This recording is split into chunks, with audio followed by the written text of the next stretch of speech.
Wingman Joker, thank you for listening to this channel and please support the channel. Please subscribe.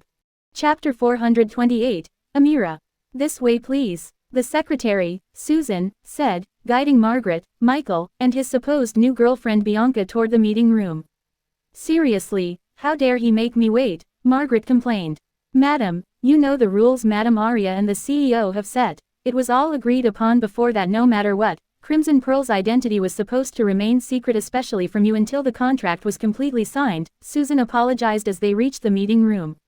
What? Why? Margaret flared, making Michael and Bianca frown. You will know right away, Susan said, opening the double-sided door and then stepping back immediately. Margaret scowled at Susan, then quickly entered and paused at the door. Abe, what are you doing here? What the fuck is he doing here? She turned and asked Susan as she pointed at the man sitting at the meeting table.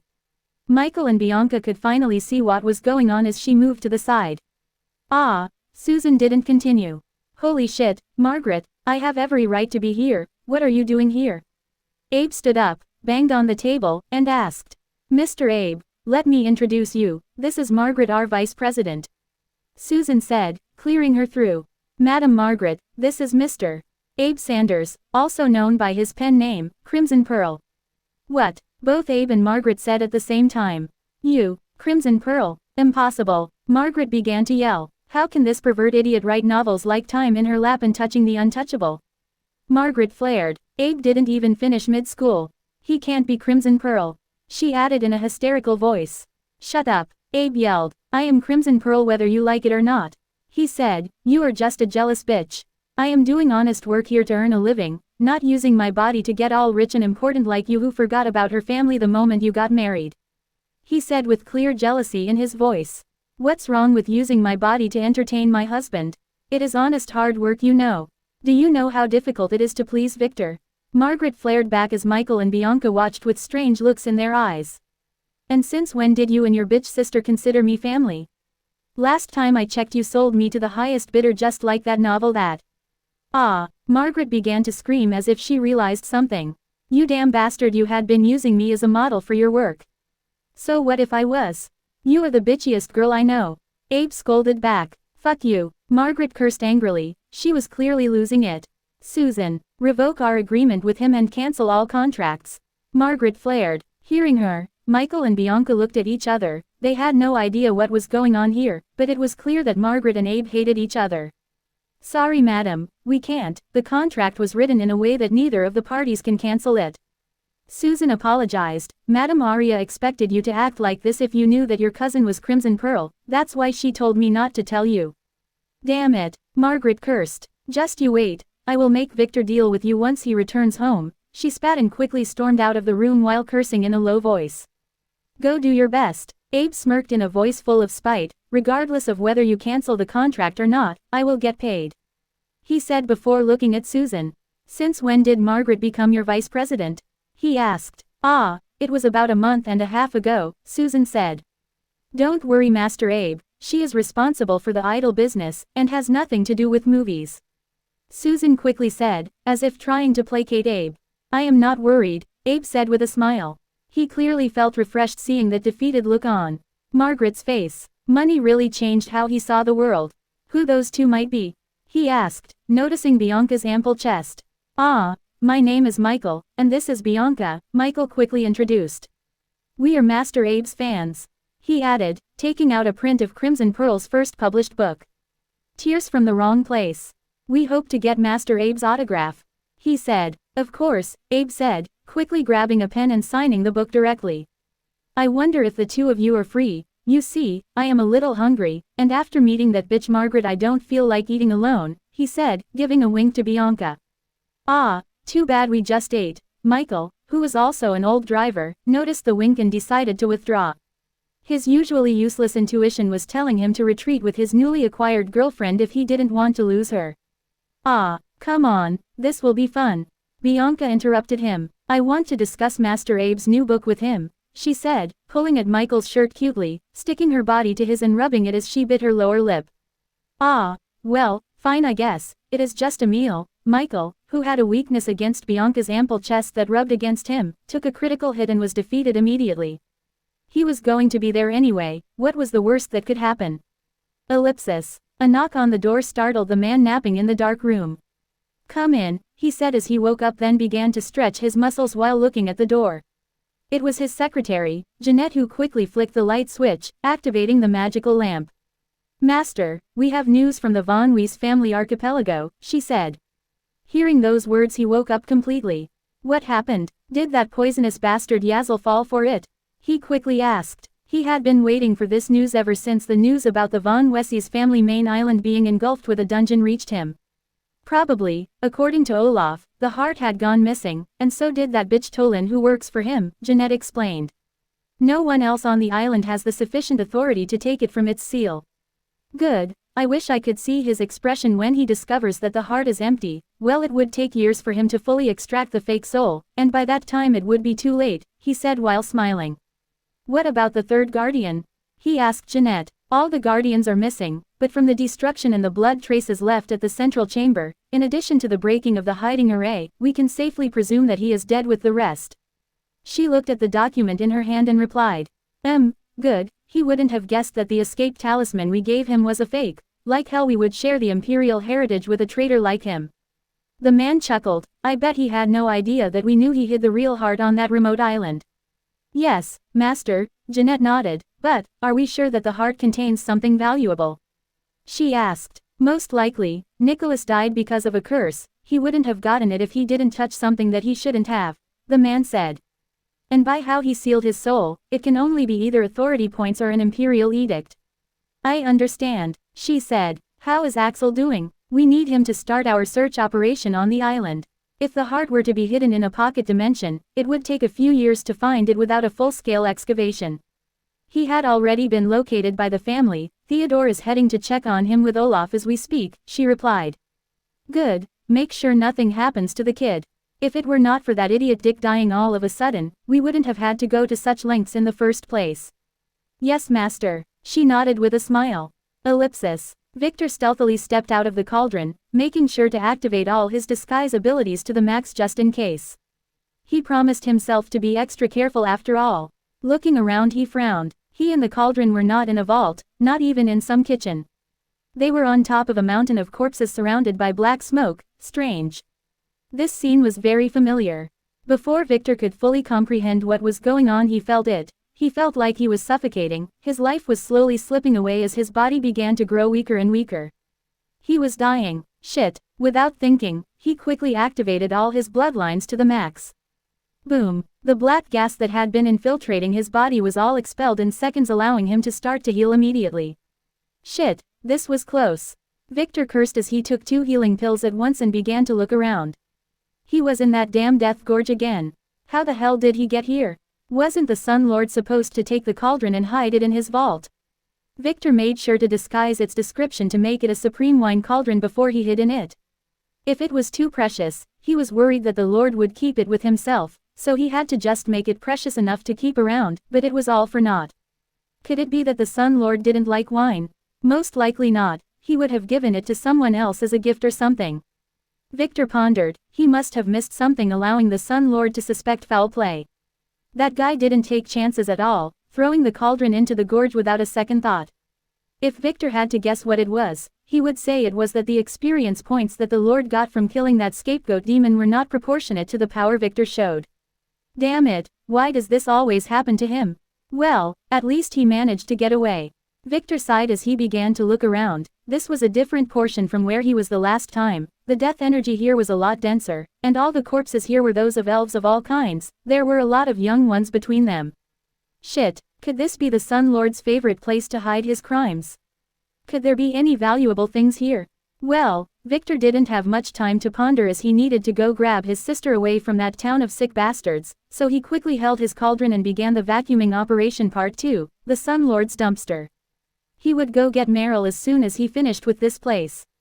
Watching as the cauldron got filled, Victor sighed. Unlike the area under the bridge, this place had no demons or artifacts, just corpses after corpses of young elves. He couldn't help but notice that some of them even had bite marks on their arms. Damn it, that Sun Lord was truly a psychopath. Ah, what the? Just then he slipped a little, then felt it. Something caught his leg, making him turn and look. It was a pale corpse demon that he seemed to have stepped on by mistake. It was biting hard on his leg as it tried to move away futilely. Strange. Could demons survive here? No, wait. Feeling it with his demonic bloodline, Victor quickly discovered that this thing was not a demon at all. It was a living elven child with very quiet heartbeats. Other than being very dirty, it was just too thin and pale that he almost mistook it for a corpse. Oh, and the child was a she. Just by taking one look, Victor could confirm that. The poor thing was wearing nothing. How could she survive here? Could she be some kind of a monster? Victor's frowned as he quickly used his appraisal skill on her.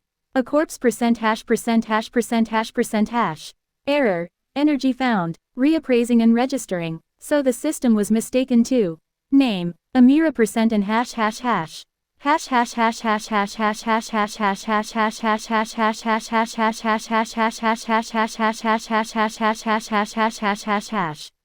Error. Duplicate ID found.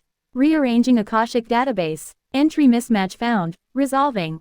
Error. Segmentation fault. Error dumb. T9SRCBJRCBFULJPUGVEHGQUNDRVNTCLJFR0LTVFJBVELPTIBGSVGKREVMRVR.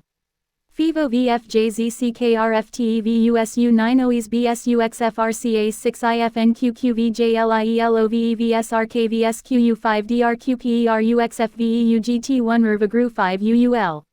KKTUVNT1JZIE9VVCBPRIBCT1VORCA6IEVSUK9SCLJFU1RBULQULI4UCLRSWULORYBUTYBBQ0VTUIBTUEFSSYB. EQVRBCKVSUK9SCLNQQVJLIERBVEGSVMGT1VUIE9 GIFZJULRVQUWVNT1JZCLVOQUJMRSBUTYBBQ0VTU. YBGVU5DVELPTIBEUK9QIEZST00GQZPCUKFZT1NCS0VSTKVMXEFEU1LTLMMK. 0x40037979H. Boom. The status screen turned blue and then disappeared. What the fuck just happened? Victor frowned and quickly activated his appraisal again, but nothing appeared. He quickly looked at his status screen, but it was no longer there. Ellipsis. WTF? Did the system just crash? Why did creepy shit keep happening to him? Victor wondered as he tried to call all of his skills or connect to his slaves, but nothing was working. Could it be that? Beep. The status screen appeared again a split second later. Victor sweetened as he quickly checked everything. It was all in order. Even his blood slaves were acting normal. What a relief. Strange. What happened? He wondered as he looked again at the elven girl who was still munching on his leg with her little teeth that didn't have the strength to scratch his skin. Name. Amira. Data 4. No ID. Record not found. Victor frowned. He had never encountered anything like this before. Try the Akashic Scholar skill? He asked. Why does this girl have no system ID? Cost. 10 order points. Less than yes, greater than less than no, greater than. Wow, compared to other answers, this was cheap. He quickly pressed less than yes, greater than. A duplicate entry was found, unable to align. Review crash dumb for more info. T9SRCBJRCBFULJPUGVEHGQUNDRVNTCLJFR0LTVFJBVELPTIBGSVGKREVMRVR.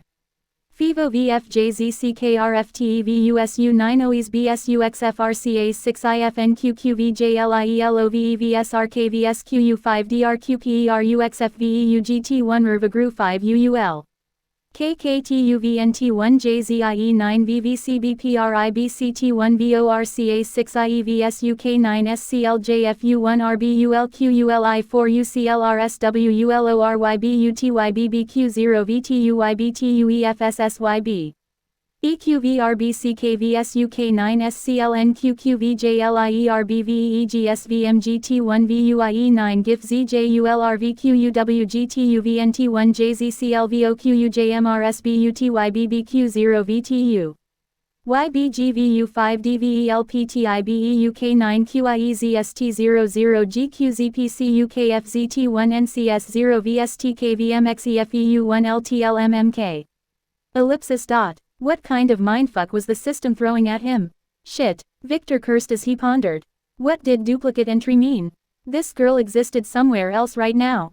Usually, one soul can have one entry in the system. Could she be a remnant of someone who split his soul like he did? No, Victor quickly shook his head. Whenever one soul occupied two bodies, one would be considered the master while the other would be named an avatar by the system. Could it be time travel? Victor squinted his eyes. No, that couldn't be the case either. Time travel only functioned on the soul, and looking at this girl, she clearly had a body. Victor pondered, should he just kill her? Thinking about it, he decided to try something else. Just an experiment. Anomalies in the system could usually lead to great gains if one were to use them right. And if this did involve time travel, it might have something to do with him. He relaxed his bloodline power just a tiny bit around his leg, allowing the girl to sink her teeth into him. Amira had drank your blood and merged it with her own essence. Race. Percent